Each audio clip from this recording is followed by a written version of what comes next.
റമദാനിൻ്റെ ഒന്നാമത്തെ രാത്രിയാണിന്ന് കേട്ടോ, മറക്കരുത്. ഒന്നാമത്തെ രാത്രി ഹിലാൽ പിറ കണ്ടു കഴിഞ്ഞാൽ നാം ഒരു ദുആ ചെയ്യാറുണ്ട്.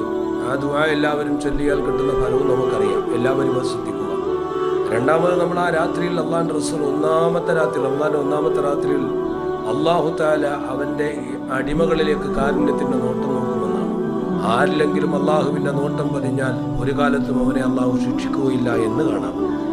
അതുപോലെ തന്നെ ഈ ഒന്നാമത്തെ രാത്രിയിൽ സൂറത്തുൽ ഫത്ഹ് ഓതിയാൽ ആ വർഷം മുഴുവനും അവന് ഐശ്വര്യമായിരിക്കുമെന്ന് ഇബ്നു മസ്ഊദ് റളിയല്ലാഹു അൻഹു തൊട്ട് റിപ്പോർട്ട് ചെയ്യുന്ന ഹദീസ് മഹാന്മാരായ റൂഹുൽ ബയാനിൽ തൻ്റെ തഫ്സീർ ഗ്രന്ഥത്തിലും ഖുർത്തുബി ഇമാം തൻ്റെ തഫ്സീറിലും രേഖപ്പെടുത്തിയത് കാണാൻ കഴിയും.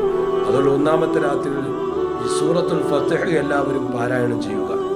അതുപോലെ തന്നെ ഒന്നാമത്തെ രാത്രിയുടെ പ്രാധാന്യം നമ്മൾ ശരിക്കും മനസ്സിലാക്കണം. അന്നത്തെ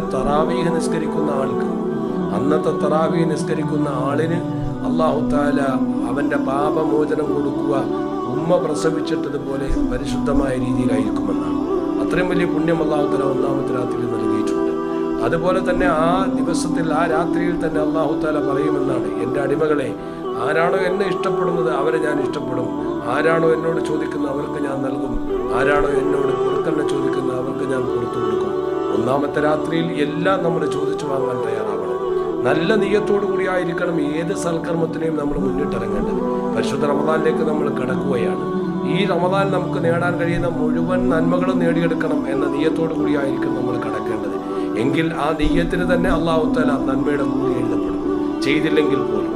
അതേസമയം ഒരു തിന്മ ചെയ്യാനാണ് വിചാരിച്ചിരിക്കുന്നതെങ്കിൽ ചെയ്യാതെ ഒരിക്കലും അവന് കുറ്റം എഴുതപ്പെടുകയില്ല. ഇത് നമ്മൾ ഗൗരവമായി മനസ്സിലാക്കണം. അതുകൊണ്ട് ഈ ഒന്നാമത്തെ രാത്രിയിൽ നല്ല നിയ്യത്തോടു കൂടി നമ്മൾ മുന്നോട്ട് വരിക. നോമ്പ് പിടിക്കുന്നതാണെങ്കിലും തറാവീഹ് നിസ്കരിക്കുന്നതാണെങ്കിലും ജമാഅത്തിൽ പങ്കെടുക്കുന്നതാണെങ്കിലും നോമ്പ് തുറക്കുന്നതാണെങ്കിലും മറ്റ് സ്വതക്ക് നൽകുന്നതാണെങ്കിലും നല്ല നിയ്യത്തോടുകൂടി ചെയ്യാൻ എല്ലാവരും ശ്രദ്ധിക്കണം. കാരണം മൻസാമ റമദാന ഈമാനൻ വഹ്തിസാബൻ ഗുഫിറ ലഹു മാ തഖദ്ദമ മിൻ ദംബി. നോമ്പാരെങ്കിലും നല്ല വിശ്വാസത്തോടു കൂടിയും കൂലി പ്രതീക്ഷിച്ചുകൊണ്ട് ചെയ്താലാണ് അവന് പാപം പൊറുക്കപ്പെടുക. ഇത് തന്നെയാണ് തറാവീഹ് നിസ്കാരത്തിനെ കുറിച്ചും പറഞ്ഞത്. അത് തന്നെയാണ് എല്ലാ നന്മകളെ കുറിച്ചും പറഞ്ഞത്. അപ്പം നല്ല ഈമാൻ ഉണ്ടാവണം, നല്ല കൂലിയെ പ്രതീക്ഷിക്കണം. അത് സന്തോഷത്തോടു കൂടി ഉന്മേഷത്തോടു കൂടി ആയിരിക്കണം എല്ലാ അമലുകളും ഏർപ്പെടേണ്ടത്. എങ്കിൽ നമ്മൾ വിജയിച്ചു. അള്ളാഹു നമുക്കതിന് തൗഫീഖ് നൽകട്ടെ.